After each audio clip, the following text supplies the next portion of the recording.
सस्नेह नमस्कार. विभागीय स्तर मुलांच्या वसतिगृहामध्ये आंतरराष्ट्रीय योगा दिन आम्ही साजरा केला.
रोजनिशीच्या आपल्या या धावपळीच्या जीवनामध्ये दैनंदिन थोडाफार व्यायाम आणि काही योगासन जर आपण केले, टॅपिंगच्या काही एक्सरसाइजेस केल्या तर शरीर सुदृढ राहण्यासाठी मदत होऊ शकते.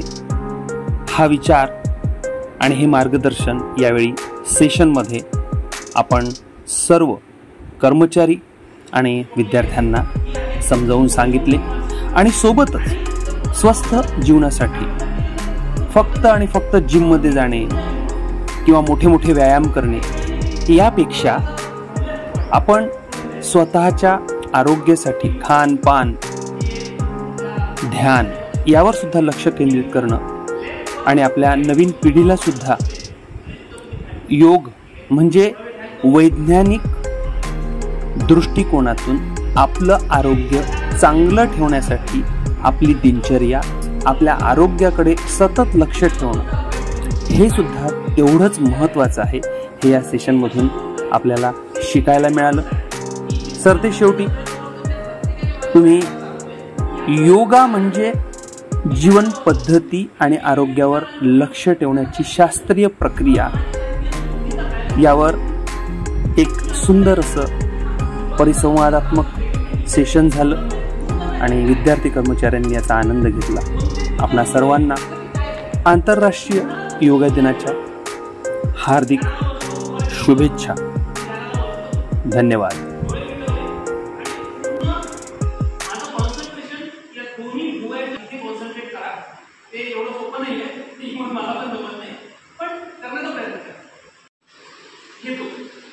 तुम्ही जेव्हा मेडिटेशन 4 मिनिटं मेडिटेशन किंवा 5 मिनिटं मेडिटेशन करा,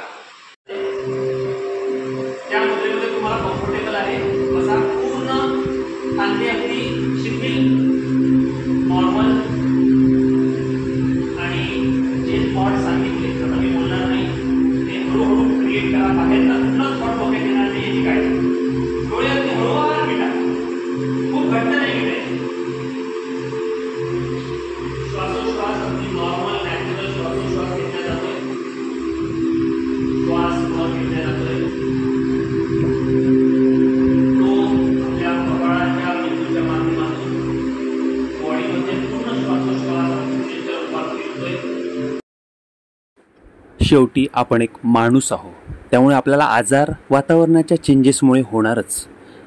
आपल्या वागण्या बोलण्यामध्ये कधी क्रोध, कधी अहंकार हे जागृत होणारच, पण ते आपण कंट्रोलसुद्धा करू शकलो पाहिजे. कधी कधी राग येणं हे सुद्धा आवश्यक असतं, पण तो नियंत्रणात जर असला तर आपल्या स्वास्थ्यासाठी आणि योग साधना केल्यानंतर याच्यामध्ये होणाऱ्या प्रगतीसाठी, आपल्या आरोग्यासाठी ते हितकारक असते. त्यामुळे जीवनामध्ये चढ उतार, इतर काही दुर्गुण किंवा अशा काही गोष्टी ज्याच्यामध्ये निगेटिव्ह कधी कधी आपल्याला आपल्या स्वभावातून जाणवते, पण ते सुद्धा आपण डायजेस्ट करू शकलो पाहिजे आणि खरं म्हणजे त्याच्यावर इम्प्रूव्हमेंट सुद्धा करू शकलो पाहिजे. हाच योग साधनेचा, ध्यानधारणेचा अभ्यास करण्यामागचा मुख्य उद्देश आहे. धन्यवाद.